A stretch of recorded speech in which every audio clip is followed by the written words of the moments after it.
the heart of Silicon Valley.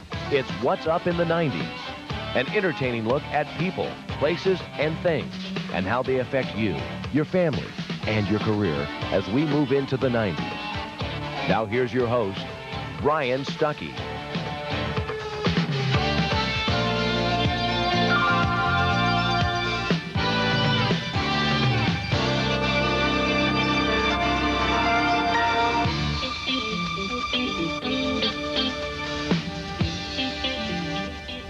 Hello, welcome to What's Up in the 90s. We've got a show I hope will touch your heart today. We've got some people that participated in World War II, as well as the Vietnam War, and one of the wives of one of the veterans. We're looking forward to talking with them. War is not something that we all choose to go into. It's a tough thing to deal with. It's a very emotional thing, and that's what we're going through right now with the Kuwaiti system in the Middle East. But sometimes you have to fight for your freedom, and it seems like that might be what we're dealing with right now. We're going to find out a little bit. I've got Robert Chapman, Belle Chapman, and Jim Browning with us today, and thanks for joining us today. Happy to be here. Happy to be here. Okay, Robert, I'm going to start with you. You were in the World War II. You're Lieutenant Colonel. Yeah. And for 6 years, I believe, you're in active duty. And no, 6 years of active duty. Okay. And then 15 years of reserve duty. Reserve duty. Okay. Right. Yeah. Okay. Give us a little bit on your experience in World War II. You know, what you were feeling at that time. Well, to start with, I was just getting out of high school as the war was getting underway, and I couldn't go to college. I didn't have parents that had the finances. I couldn't get to college. I had the grades in high school, but they didn't do me any good. And so the opportunity came to enlist in the Air Corps, which I did in July of 1940, which was a year and a half ahead of the start of World War II in Pearl Harbor. So I stayed there as an enlisted man, and then wound up going to Newfoundland, which I didn't enjoy. And so I decided I'd be an officer, and that sent me to Florida. So I went to a 90-day school down there for officers and graduated as a second lieutenant, and then promoted to first lieutenant and captain during World War II, the active fighting, and then stayed in the reserve and got promoted to major and then lieutenant colonel, and then retired to lieutenant colonel. So I had 5 ranks as an enlisted man and 5 ranks as an officer, which is somewhat unusual. Yeah. And this little one here, when I went away to World War II, when they finally shipped me over to England, she had to stay at home, and we were separated 2 years and 4 months before I got back home from World War II. And that was a long, dreary separation, I'll tell you. Sure. Yeah. Belle, what was that like? You know, and I'm sure Robert's got some feelings about that, being away from his family, but, you know, you guys are basically newlyweds, is that correct? That's right. Yes. 9 months. 9 months. What was it like, you know, having your husband go away to a dangerous situation like that? Well, I was in nurses training at Santa Clara County Hospital, which is now Valley Medical Hospital. And of course, we were very busy during that time. We were helping to train the sailors at Moffett Field. It had gone back to the Navy during that time. And so we had many of the sailors at the hospital that we were helping to get through some training to go out to the front lines. There were many, many weeks that I did not hear from my husband. I had a delightful mailman who would knock at the door and say, "I have a letter for you." And maybe it would be the first letter that I would have gotten in several weeks from him. The longest was 7 weeks, as I recall. Right. The mail was all censored. You know, there would be parts of it cut out of the letters. The only time that I really knew where he was is he gave me a hint as to where Lindbergh landed in Europe. And it was at Le Bourget Airfield in Paris, France. And so that was the one way that I knew where he was. But it was very hard. It was very trying, not only for what we were going through, but also for what they were going through. I bet you remember what time the mailman used to get there. Oh, I sure did. It was about 11 o'clock in the morning. And it would, sometimes I'd run to the door, you know, and he'd say, "There's no letters today, but don't be concerned," he says, "because no one has gotten a letter yet." And I'd say, "Okay." And then when I did get one, I mean, he would just pound on the door for me. Yeah, yeah, it's probably a tough job being a mail person at that time, you know, a situation like that. Jim, I want to ask you about a little bit about your Vietnam experience. What was that like being over in Vietnam? Quite an entirely different type of war than World War II. Yes, Brian, it was. I consider myself very fortunate in my service in Vietnam because I was on a ship. I was not in country, although I was involved in a lot of gunfire support. I was on board a ship the entire time. And the bad thing about that in terms of separation is when you're underway in a Navy ship, there is no communication with shore. You can't pick up the phone and call somebody. Mail only came to us via helicopter whenever we were in conjunction with an aircraft carrier who would happen to get mail from somewhere else. So you go weeks on end without any communication at all, and that was very difficult for a young man at 20 years old. But it was an experience, lived through it, and I think in the long run I'm better for it. Okay. We're going to discuss the current situation probably in the second half of the show. I want to focus in on the differences in your particular wars at this time.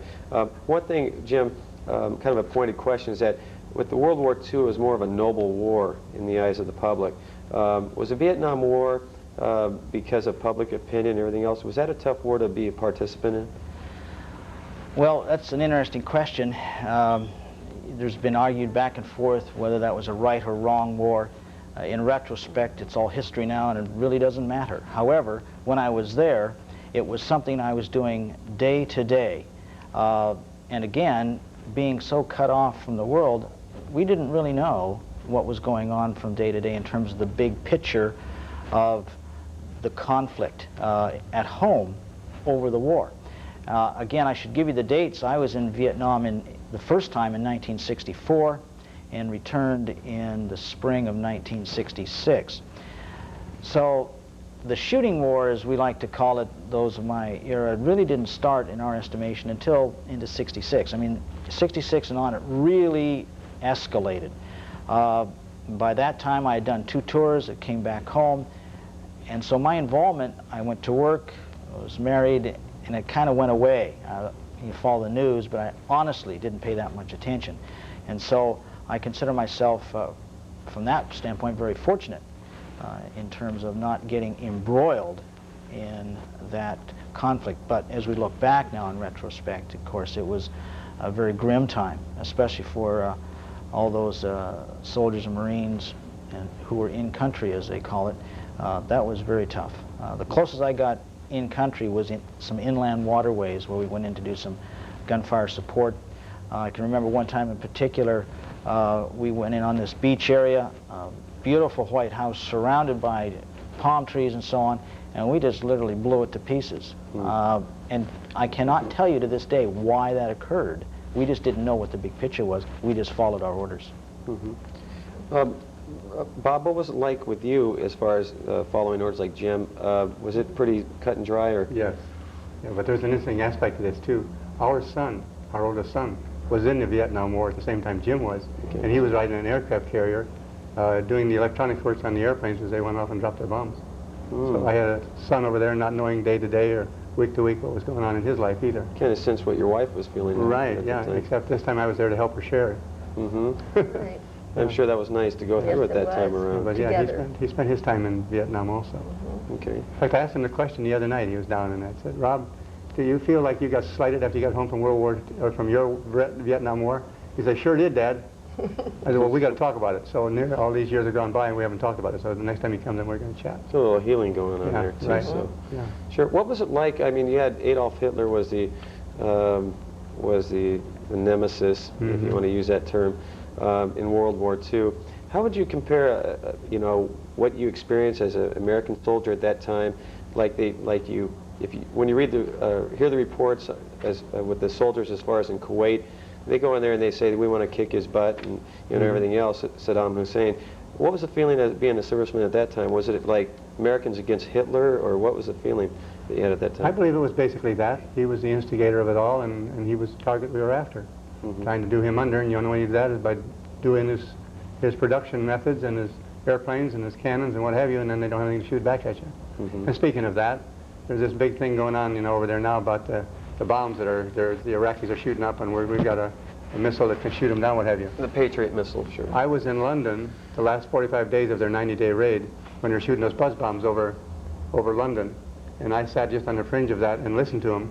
And they blow the sirens, and you had your choice. You could stay at your desk, you could run to a dugout or a bomb shelter, or you know, do whatever you want to do. You had your choices. But most of them went to bomb shelters, because when those things were going over, you could hear them. They go ahead, a distinct sound, pum, pum, pum, pum, pum, pum, pum, and then it would stop. Or when it stopped, you didn't know whether it was going to go straight down, going to go up to the right, going up to the left, or going to coast way out. So you never knew until you heard the rim and the rafters shook and what have you, and then you knew it didn't have your name on it.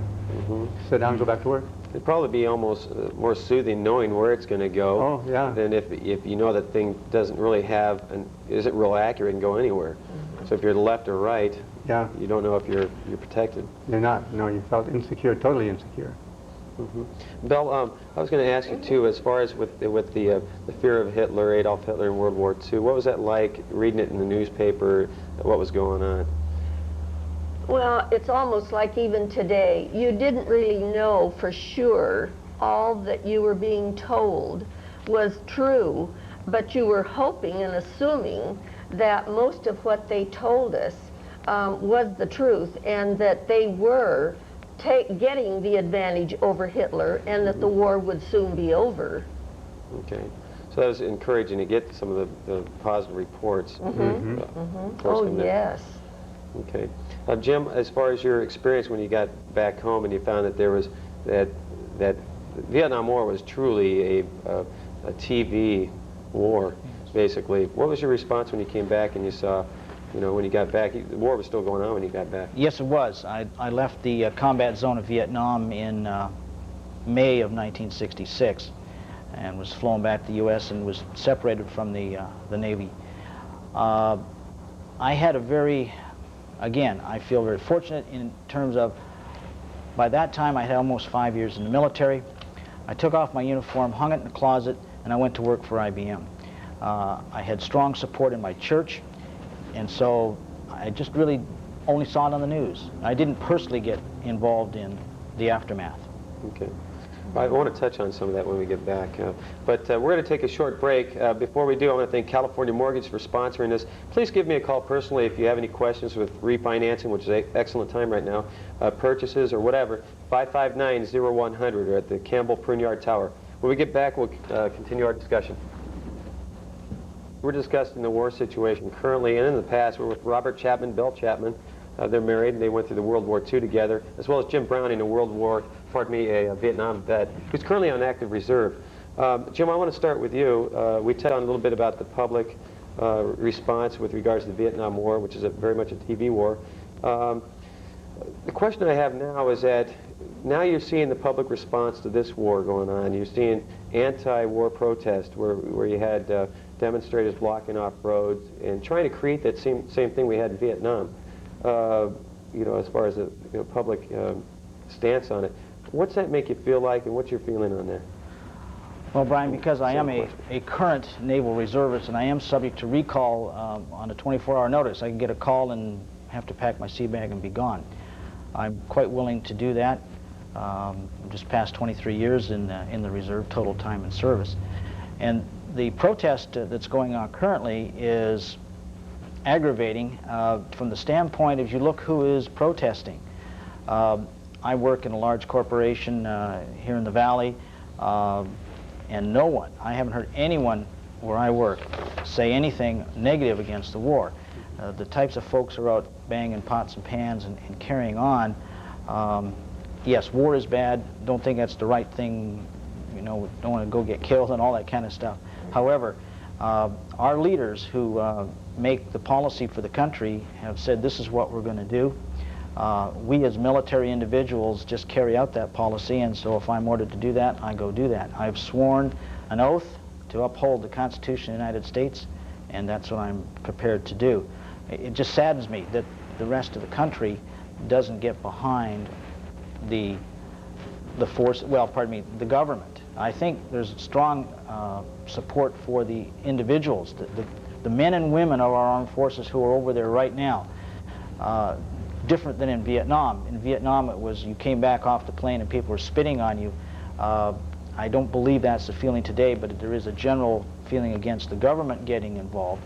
I just don't know that they understand the complete big picture of what's going on in the world today. This man has to be stopped. It's been encouraging I've never fought in the war. Vietnam ended, before I would have gone into service. We didn't have one in the interim, but I feel like I truly am an American, and when I see some of the demonstrations, the pro-demonstrations, it's encouraging. Belle, have you, I know that since you've had a number of family members in wars, how is it for you seeing the demonstrations? Is it encouraging seeing that people are getting behind their servicemen? Very definitely, and I certainly would by all means.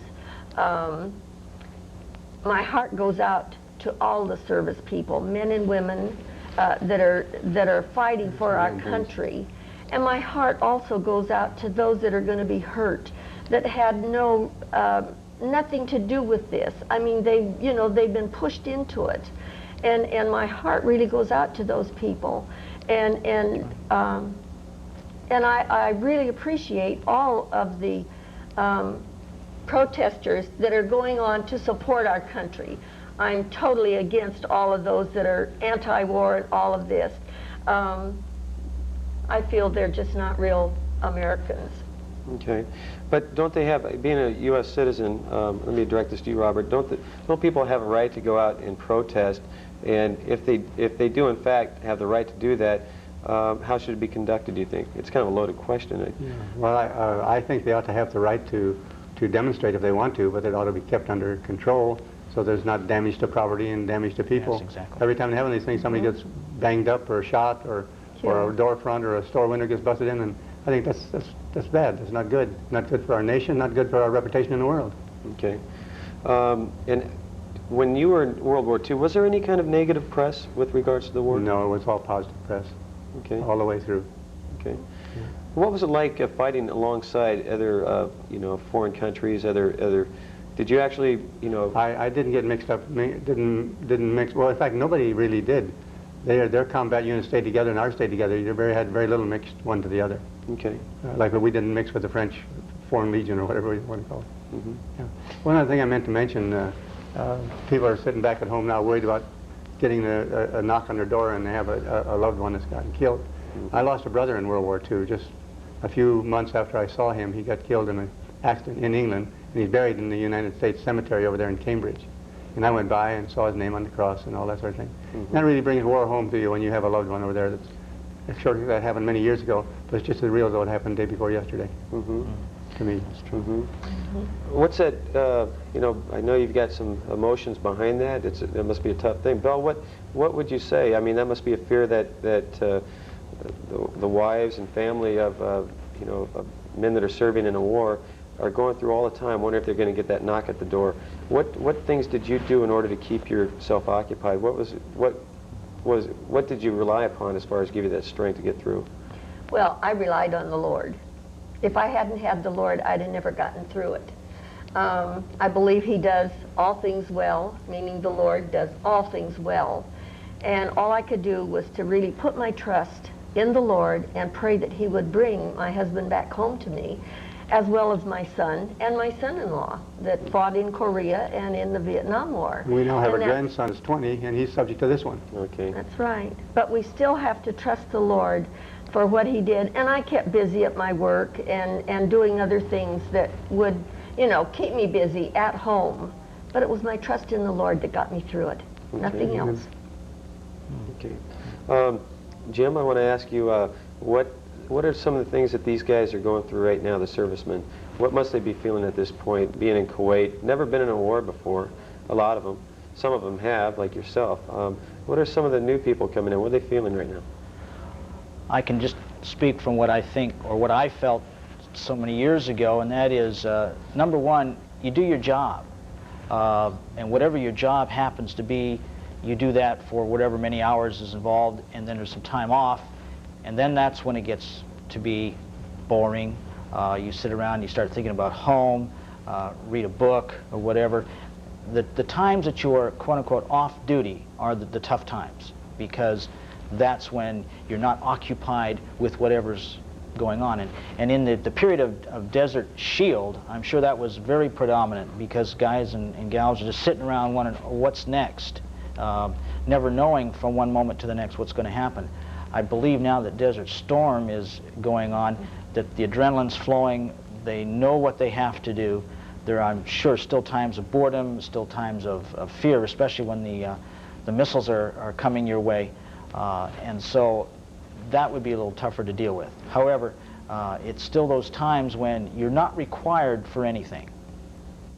That's when you start thinking about, oh my goodness, my folks and my daughter, my wife back home and so on.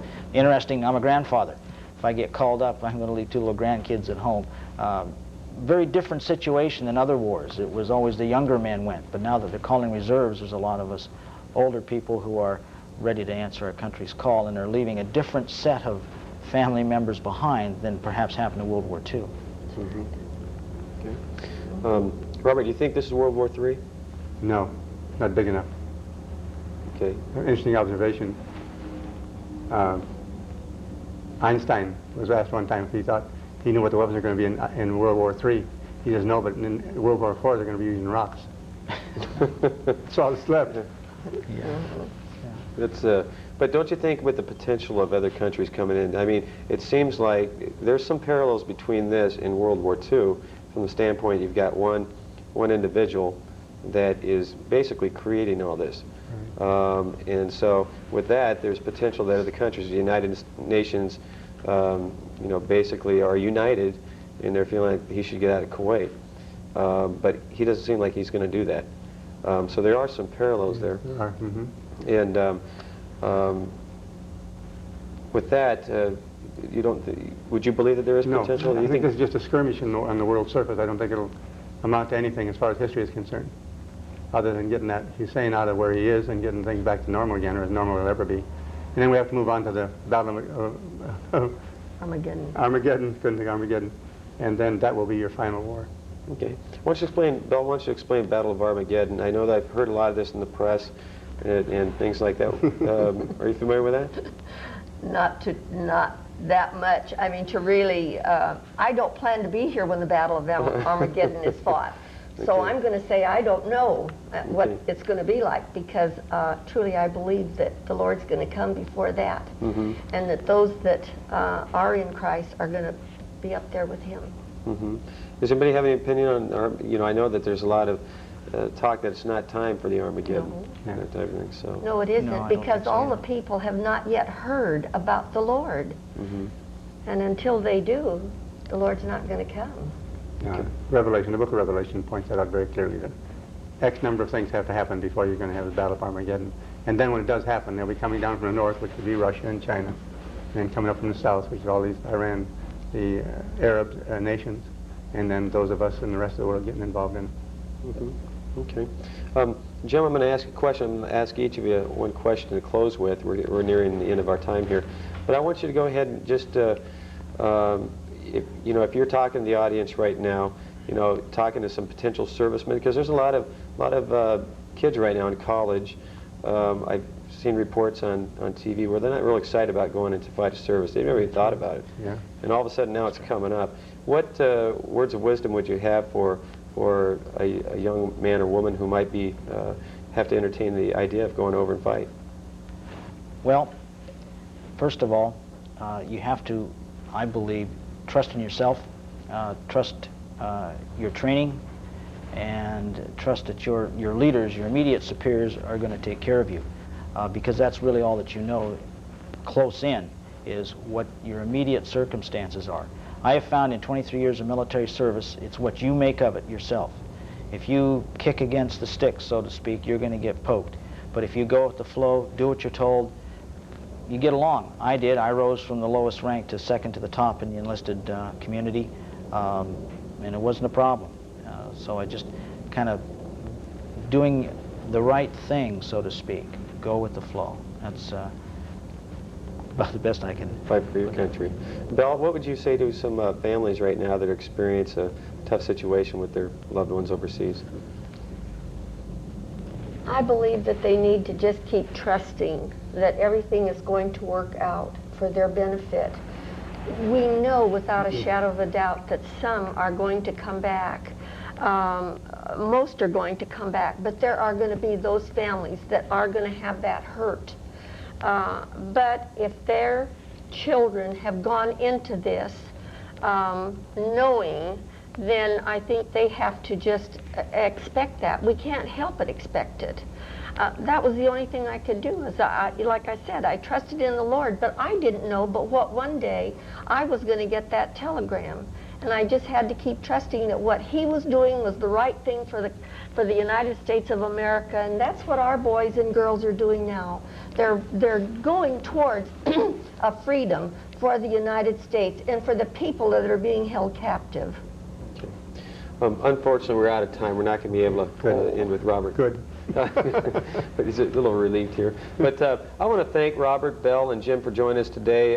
Hopefully it's touched your hearts in some way or another. Let's keep praying for our servicemen overseas. And, next week we're going to have Roberta Smith, who's an instructor, a fitness instructor. She's going to be joining us. Until next week, have a good evening.